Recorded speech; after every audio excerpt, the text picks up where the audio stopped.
From the mixed mental arts community, this is the Woke Centrist, and I bring to you mixed mental arts chats. Boo, hoo, hoo, hoo, hoo, hoo. Boo. Yeah, it's just me today for now. I assume Andrew will show up as usual, but of course, like most pot smokers, he's always late. Well, anyway, there were a couple things I wanted to discuss. I did. There was a lot of talk in the Mixed Mental Arts Facebook group about where does our group lean?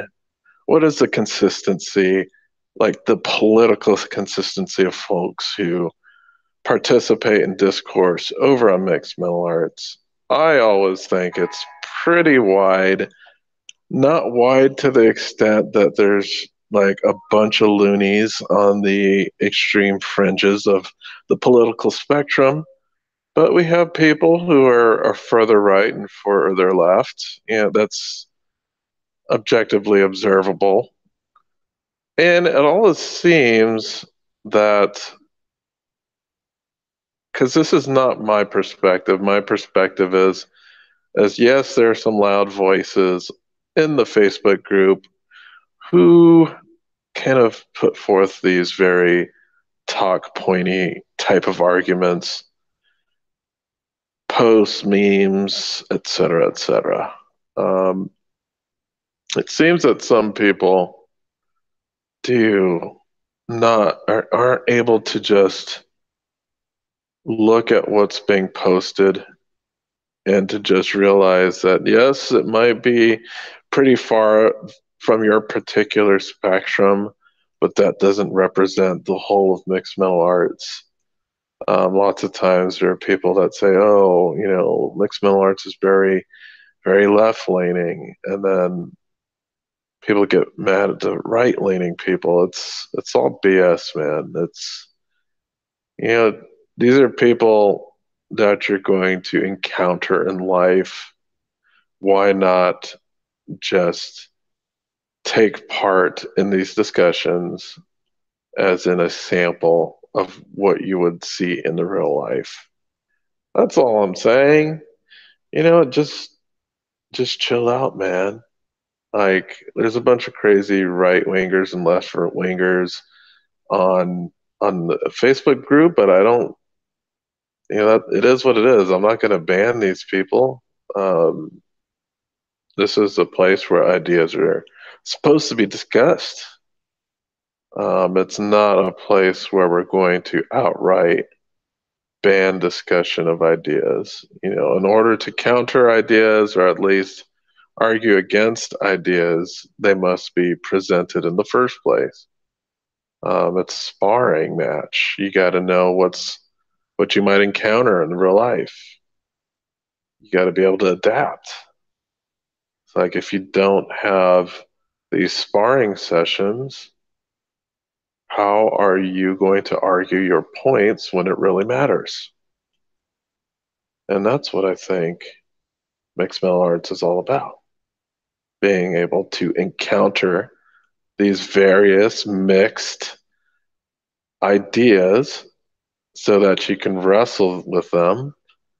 You can take away something and possibly inject something into somebody else's ideology and just come out, and it makes you a better idea smith. So if you want to be a good idea smith, you have to be exposed to all these ideas. You have to be exposed to how people argue their ideas. And you have to learn how to deal with those ideas in a constructive manner. I know that I guess a lot of people see my political ideology as across the spectrum. I think earlier this week, I think we had a discussion about perhaps identifying, certain people's ideologies. Some are pretty easy. It's not that difficult to to discern. Some are more difficult. I guess I would be one. As we did do a poll, I did a poll for myself to see how I am construed in the mixed martial arts community. And it pretty much, it is basically what I was expecting that I was going to be, how I was going to be seen. And in that respect, I'll go ahead and go over the results. Like, I call myself the woke centrist, and it pretty much did not delineate much from that. And I'll go over with you with the vote tallies. So the highest, because there were several categories, some were added by people. The highest category that was selected, I did not create this category, somebody else did. And the category is, well, let me go ahead and read you the question of this poll. So this is how I posed the question. And I said, I guess I'll bite first. Where am I on the political spectrum? Guess my political position based on what you've seen here. And I had to emphasize my, because some people thought I was asking the community at large the question about their political spectrum. But this was just an exercise to see how people view me on the political spectrum. Top voted answer. This has 17 votes. And the top voted answer says, depends on the issue. You sex the ideas. It's they're basically saying here is that it really depends on the actual policy or position, and I do not select a specific left or right. I don't stick to one ideology and check all the boxes for that. It means I'll look at a particular issue and really try to examine it. And typically, a lot of the issues I like to examine are bipartisan, things that people on both sides of the aisle can agree on. Just because there's a lot of political division, just on the very basic things, it is very hard to get people to agree. But those are the type of issues that I like to put forth. All right. So, second on the list is who knows? And that was voted on by 6 people. So, 6 people did not know what my political ideology was. 6 people. So, that was the second. Next category. It looks like 5 people voted that I was center left. And it looks like the people who voted for that were probably center left themselves. There are some people who voted center right. I also do see some people that are center right there who voted. So they want me to be in their tribe. So you see that there's the center left tribe that wants me to be in their tribe, and the center right tribe that wants me to be in their tribe. I don't want to think of it as a positive affirmation, but it just shows you that people will vote. It depends. Usually, the people that really dislike your ideas will vote you as like a far right or far left position. So yeah, the center right, I got 4 votes for that. I got 2 votes for who cares. I got 2 votes for the center. Someone added voting is for Trump, for chumps. So there's 2 votes there. I got 1 vote for libertarian, 1 vote for far left, 1 vote for far right, 1 vote for left. So I got almost an equal balance of votes from the different dichotomies. There's no real definitive position that people can pin me to here, which I think is a good thing.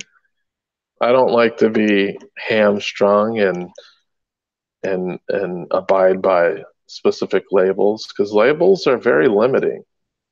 Um, Labels are like shackles. And it seems like the more society progresses, the more we rely on labels, the more we like to rely on taxonomies when we go into discourse. This is probably something we will be talking about next week when we do discuss Foucault. There's definitely this wrong idea about Foucault that he loves identity politics. I have no idea. Well, I do have a little bit of idea where people get this from. This is mainly from Peterson and Stephen Hicks. I'm going through one of Foucault's books right now. It's really difficult reading. By difficult, I mean I don't know what it is about French philosophy, but they do not clearly explain anything. It'll take you like two or three reads just to get like the basic idea of what they're talking about. But from what I've read, it doesn't seem like Foucault was a big fan of labels or identities in general. But that's my interpretation. Um, so, yeah, as far as my political spectrum goes, I like to keep people guessing. That's, I think that's just the best way to proceed when arguing about politics. Because if you keep people guessing, then they have to they go on a epistemology that's based off of what they think about a particular person on the political spectrum and what talking points that particular person on that point in the spectrum will use. I tend not to use any of the really nuanced talking points. Sometimes I do, but it's pretty much a rarity. I try to make a conversation or a discourse on politics less simple and more complex. The best thing is just to ask questions.